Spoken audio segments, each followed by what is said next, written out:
ये जो नोटिफिकेशन निकाली हुई है इलेक्शन कमीशन ने, मैं आपको दिखा दूं, धारा 21 के तहत ही निकाली है ना। धारा 21 में वोट बढ़ाने की प्रक्रिया होती है, वोट घटाने की प्रक्रिया धारा 22 में होती है, ये देख लीजिए आप। तो धारा 21 की कार्रवाई तो वोट बढ़ाने की होती है, घटाने की होती नहीं। इलेक्शन कमीशन से हमने सीधा सवाल किया है, हमें एक जगह प्रावधान बता दें जो रिप्रेजेंटेशन ऑफ पीपल्स एक्ट में कहीं लिखा हो कि ये डॉक्यूमेंट EROs मांग सकते हैं, एक जगह प्रावधान बता दें। तो जो चीज़ किताब में नहीं लिखी है, जो कानून में नहीं है, वो गैर कानूनी होती है, यानी कि अपराध होता है। उनको पता है, देश की पूरी जनता उनको पूरी तरीके से नकार चुकी है। अब येन केन प्रकारेण किसी भी तरीके से फर्जीवाड़ा करके, इलेक्शन हाईजैक करके, रिग करके, किसी भी प्रकार से उन्हें सरकार में बने रहना है, क्योंकि अगर सरकार से गए तो फिर अपनी अपनी सिर्फ उनके पास एक ही अधिकार रह जाएगा कि अपनी अपनी जेल चुनने। ये जो कटवाने की प्रक्रिया हो रही है ना, RSS और BJP के जो BLAs हैं, वो BLOs के साथ जो चुनाव आयोग ने बनाए हैं, उनके साथ मिलकर आइडेंटिफाई कर करके उन लोगों के वोट कटवाएंगे जो लोग भारतीय जनता पार्टी और RSS को वोट नहीं देंगे। NRC की प्रक्रिया शुरू हो चुकी है बिहार में और पूरे देश में। बिल्कुल कागज नहीं दिखाने हैं। जो व्यक्ति आपके पास ये मांगने आएगा उसको पकड़ के 100 नंबर पे फोन करो, जो कि बिहार में नंबर होता है, पुलिस के हवाले करो कि ये गैरकानूनी काम करने आ रखे हैं। उनके खिलाफ पहले FIR दर्ज करो। क्या लग रहा है सर, पहले कहा जा रहा था कि नोटबंदी, लेकिन अब सीधे कह दिया है कि वोटबंदी है। देखिए, नोटबंदी भी नोटों की लूट थी, वोटबंदी भी वोटों की लूट ही है। इस देश के सारे नोट लूट के अडानी, अंबानी, यूसुफ लुलू जैसे लोगों को दे देने हैं मोदी जी और अमित शाह जी ने। और वोट अगर नहीं लूट पाएंगे तो नोट भी नहीं लूट पाएंगे। ये मोदी जी और अमित शाह साहब अच्छे तरीके से समझते हैं। उनको पता है देश की पूरी जनता उनको पूरी तरीके से नकार चुकी है। अब येन केन प्रकारेण किसी भी तरीके से फर्जीवाड़ा करके, इलेक्शन हाईजैक करके, रिग करके, किसी भी प्रकार से उन्हें सरकार में बने रहना है, क्योंकि अगर सरकार से गए तो फिर अपनी अपनी सिर्फ उनके पास एक ही अधिकार रह जाएगा कि अपनी अपनी जेल चुनने, किस में जो पूरी जिंदगी भर किस जेल में रहना है। ऐसा लेकिन सर, वो जो पहले फर्जी वोट पड़ते थे, लगातार कहा जाता था कि इतने % फर्जी वोट पड़ा, इस वजह से BJP जी, अब आप लोग आरोप नहीं लगा सकते ना। अब देखिए, इसमें जो भी बात वो बोलते हैं उसका उल्टा सच होता है। ये जो एक्सरसाइज अब हो रही है, तो BJP को और RSS को अपनी रिसर्च के द्वारा ये पता लग गया कि उनका जो वोट बढ़ाने की टेक्निक थी, जो प्यारेलाल गर्ग साहब ने और उसके बाद फिर कांग्रेस पार्टी ने और दूसरे लोगों ने भी बोली क्या कि ये वोटर स्पाइक होती है, वोटर लिस्ट में घपला होता है कि 8% तक वोट बढ़ जाते हैं। वो भी उन्हें कम पड़ जाएंगे, वो 8% वोट उनको बिहार में चुनाव जिताने के लिए कम पड़ जाएंगे। जो मशीनों में वो 15 से 20% की हेरा फेरी करके एक्स्ट्रा वोट लेते हैं, वो भी कम पड़ जाएंगे। तब उन्होंने अपना ये आखिरी हथियार छोड़ा कि हम वोट ही गायब कर दें उन लोगों के जो भारतीय जनता पार्टी और RSS के खिलाफ वोट करते हैं। इस बात की जो डिटेल्ड रिसर्च होती है वो हमारे देश में एक ही पॉलिटिकल पार्टी के पास है, वो है RSS और BJP, क्योंकि उनके पन्ना प्रमुख बूथ वाइज वोटिंग जो देखते हैं, पन्नों में जो एक पन्ने में लिखे होते हैं ना 50-60 वोट, घर वाइज उनको पता होता है कि ये बूथ हमें वोट नहीं देगा। तो ये जो कटवाने की प्रक्रिया हो रही है ना, RSS और BJP के जो BLAs हैं, वो BLOs के साथ जो चुनाव आयोग ने बनाए हैं, उनके साथ मिलकर आइडेंटिफाई कर करके उन लोगों के वोट कटवाएंगे जो लोग भारतीय जनता पार्टी और RSS को वोट नहीं देते। लेकिन BJP प्रवक्ता लगातार कह रहे कि आप लोग हार के डर से बौखला गए, इस वजह से इसका विरोध कर रहे हैं आप लोग। हाँ, ये तो बात है ही, बिल्कुल है। तो पेपर बैलेट से चुनाव क्यों नहीं करा लेते फिर? वो अभी पता लग जाएगा ना, दूध का दूध और पानी का पानी हो जाएगा अगर बौखला कौन रहा है। और ये प्रक्रिया सबसे पहले अगर करानी है तो चुनाव आयोग को पहले उसने अपने सारे अधिकारियों को पकड़ के जेल में डालना चाहिए, जो अभी 2 महीने पहले तक ये एक्सरसाइज कर रहे थे वोटर लिस्ट सुधारने की।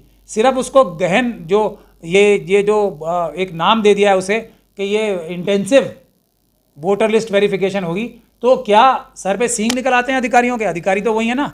क्या पहले जब वो इंटेंसिव वोटर लिस्ट की जांच नहीं हो रही तब वो गलत काम करते हैं? क्या कोई इंटेंसिव नाम देने से सर पे सींग निकल आएंगे उन लोगों के? वो कोई एक्स्ट्रा चीज़ लगाएंगे उसमें? वोटर लिस्ट में एक एक वोटर को घर तक जाके वोटर लिस्ट में शामिल कराना, छानबीन करके, ठोक बजा के, तो इलेक्टोरल रोल ऑफिसर्स का काम होता ही है ना। वो तो साल भर होता है, वो तो सालों साल से होता आ रहा है। तो जो उसमें नहीं हुआ, तो अब ऐसा कौन सा नया काम हो जाएगा इस एक महीने में? इलेक्शन कमीशन कह रहा है जो डॉक्यूमेंट्स मांगे वो जायज़ हैं, जैसे डेट ऑफ बर्थ के लिए और वहाँ जो रह रहे हैं आप उसके लिए। इलेक्शन कमीशन से हमने सीधा सवाल किया है, हमें एक जगह प्रावधान बता दें जो रिप्रेजेंटेशन ऑफ पीपल्स एक्ट में कहीं लिखा हो कि ये डॉक्यूमेंट EROs मांग सकते हैं, एक जगह प्रावधान बता दें। तो जो चीज़ किताब में नहीं लिखी है, जो कानून में नहीं है, वो गैर कानूनी होती है, यानी कि अपराध होता है। जो इलेक्शन कमीशन का जो कानून है रिप्रेजेंटेशन ऑफ पीपल्स एक्ट, उसमें धारा 21 में ये जो नोटिफिकेशन निकाली हुई है इलेक्शन कमीशन ने, मैं आपको दिखा दूं, धारा 21 के तहत ही निकाली है ना। धारा 21 में वोट बढ़ाने की प्रक्रिया होती है, वोट घटाने की प्रक्रिया धारा 22 में होती है। ये देख लीजिए आप। तो धारा 21 की कार्रवाई तो वोट बढ़ाने की होती है, घटाने की होती नहीं, एक बात।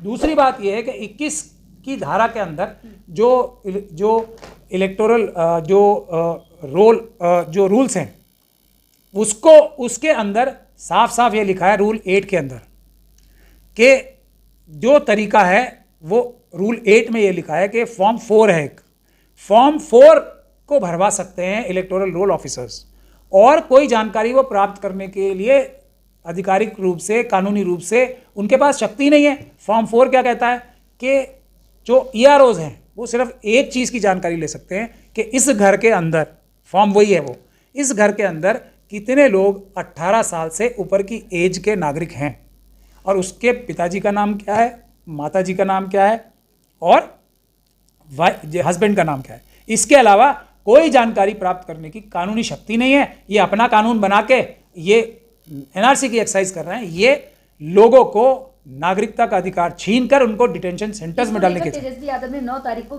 बिहार बंद की घोषणा कर दी है, कहा है हम जगह जगह चक्के जाम करेंगे बिहार में। बिल्कुल यही है, और 9 तारीख को ये चक्का जाम खत्म नहीं होना चाहिए जब तक ये कार्रवाई वापस न ली जाए और कान पकड़ के इलेक्शन कमीशन माफी ना मांग ले कि आगे से हम ऐसी जुर्रत कभी नहीं करेंगे, लिखित में ना दे दे। कान पकड़ के तो मैं थोड़ा पैराफ्रेज करके बोल रहा था, लिखित में ये ना दे दे कि ये हम गैरकानूनी काम आगे से सिर्फ बिहार में ही नहीं, देश के किसी हिस्से में करने की जरूरत नहीं करेंगे। जब तक आंदोलन चलना चाहिए, और बिहार में ही नहीं पूरे देश में चलना चाहिए। ये नागरिकता छीन के नागरिकों की उनको डिटेंशन सेंटर्स में डालने का काम है। ये तेजस्वी यादव साहब अगर ऐसा करते हैं तो मैं उनका समर्थन करता हूं, पूरी ताकत से हम लोग उनके साथ हैं। लेकिन अगर ये 9 तारीख को बंद कर दिया तो फिर हम उनके साथ नहीं है। ये आंदोलन तब तक चलना चाहिए, जब तक नहीं रुकना चाहिए, जब तक कि ये गैर कानूनी आदेश वापस न ले लिया जाए। वहीं जहां तेजस्वी यादव कह रहे कि ये बोर्ड बंदी है, उसको लेकर बीजेपी के प्रवक्ता लगातार कह रहे कि ये तेजस्वी यादव जो है वो नवाजवादी हो गए आजकल। देखिए, बात यह है कि भारतीय जनता पार्टी और RSS का कोई भी नेता कभी सच बोल ही नहीं सकता। मैं तो इसलिए उनकी बात को हमेशा ना लगा के पढ़ता हूँ। जो भी वो बोलेंगे उसका उल्टा सही होता है, तो उनकी बात पे तो ध्यान ही नहीं देना चाहिए। वो लोग तो छल कपट करने के लिए और झूठ बोलने के लिए उनकी ट्रेनिंग होती है, और वो अपना काम वही कर रहे हैं। क्या लगता है, क्या इस पूरे मुद्दे से चुनाव पे कुछ फर्क पड़ेगा? बिल्कुल पड़ेगा। NDA को जीतने के लिए ये सबसे बड़ा आखिरी हथियार उनके पास था, लेकिन इसमें नीतीश कुमार जी का भी नुकसान करेंगे वो। बीजेपी की मेरे ख्याल से अगर ये सारी गतिविधियां चलती रहीं तो बीजेपी जो 50% मेजॉरिटी है उसको भी स्वयं अपने आप ही पार करके सरकार बीजेपी बना लेगी, ऐसा मेरा मानना है। पूरे मतलब विश्वास के साथ मैं ये कह सकता हूँ, नीतीश कुमार जी की भी कोई वैल्यू नहीं रह जाएगी, ना पासवान जी की, ना मांझी साहब, तो सबको नकार के वो स्वयं सरकार बनाने के सक्षम हो जाएंगे। लेकिन क्या लगता है, सुप्रीम कोर्ट में इस केस को लेकर आप लोग गए?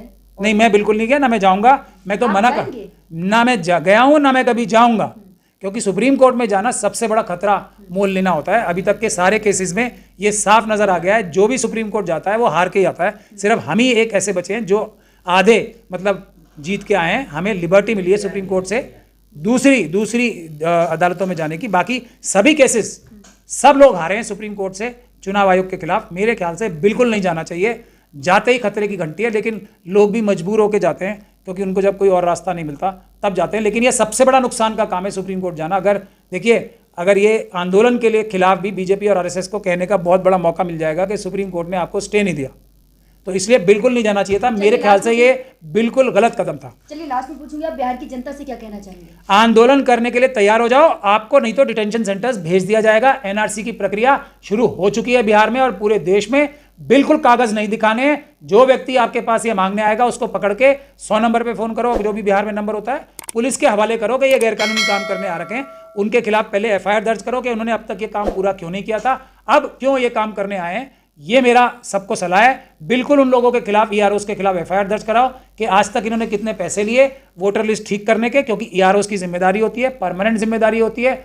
2003 से लेकर आज तक जो भी अधिकारी थे EROs, उनको सबको जेल जाना चाहिए कि उन्होंने वोटर लिस्ट ठीक करके नहीं रखी। अभी 2 महीने पहले तक तो एक्सरसाइज हुई है।